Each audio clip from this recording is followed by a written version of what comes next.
Let's start chapter 15. Clytie the Heliotrope.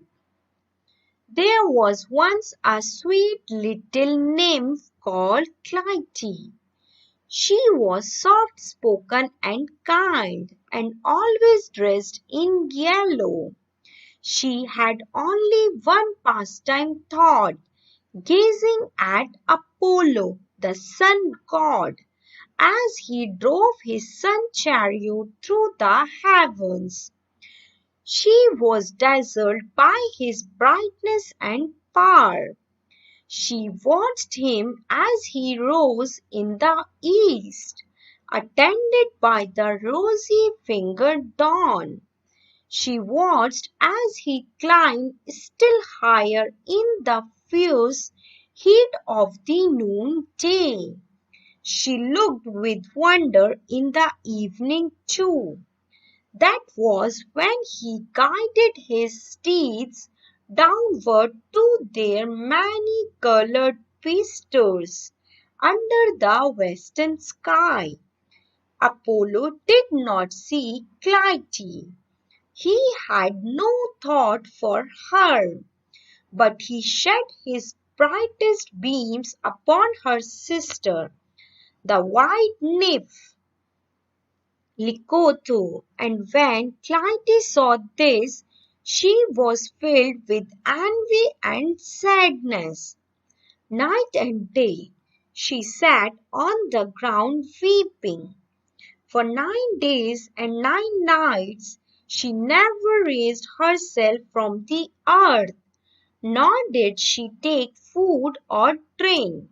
But she turned her weeping eyes towards the sun god as he moved through the sky.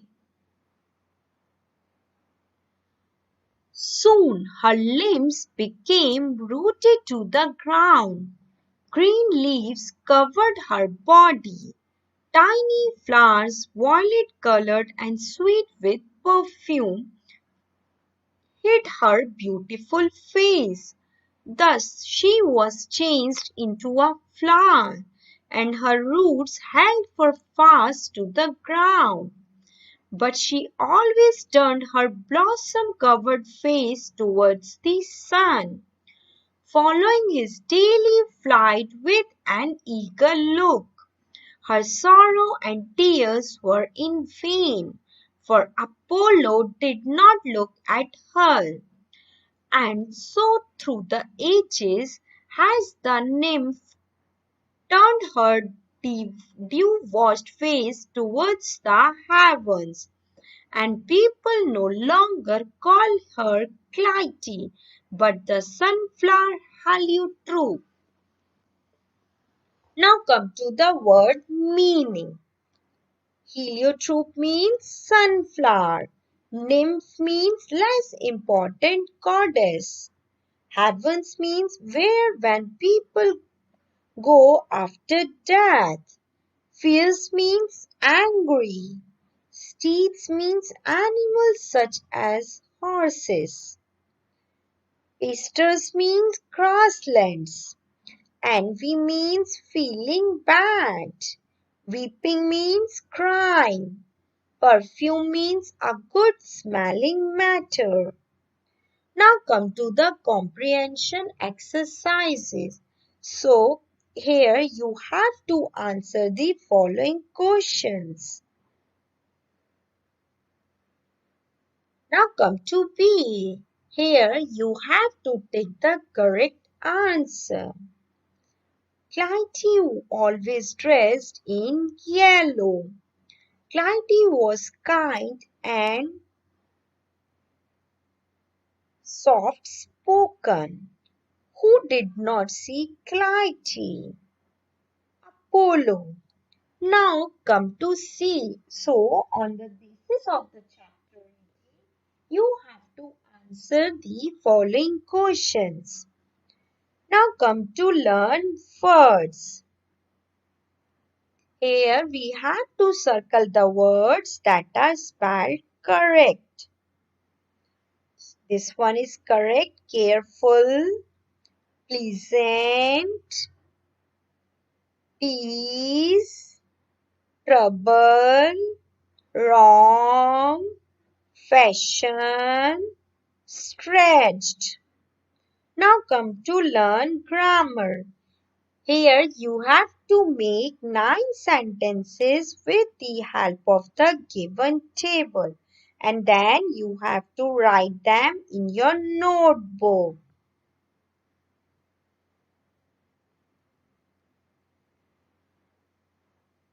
Now come to B. Here you have to complete the following conversation using must or must not. Let's put these seeds in the ground. No, we must not do that today.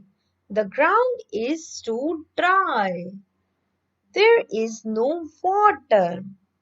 But we bought these seeds today. We must plant them. Well, we can't do it today. Let's wait for tomorrow. We must be patient. Now come to learn to talk and listen. Here you have to work in pairs and practice this conversation. Now it's time to write. Give the differences between Clytie the nymph and the sunflower. At first, Clytie was a sweet little nymph with a beautiful face. She was always dressed in yellow clothes. She was kind and soft-spoken. She was always dressed in yellow clothes. She had feelings of envy and sadness. She would weep when she felt sad. She could have food or drink when she wanted. After the change, green leaves covered her body. Tiny violet-colored flowers with a sweet perfume hid her beautiful face.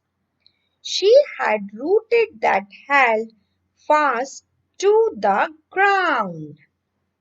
Now come to the activity. Here you have to draw the picture of sunflower in the space provided, and then you have to color it neatly.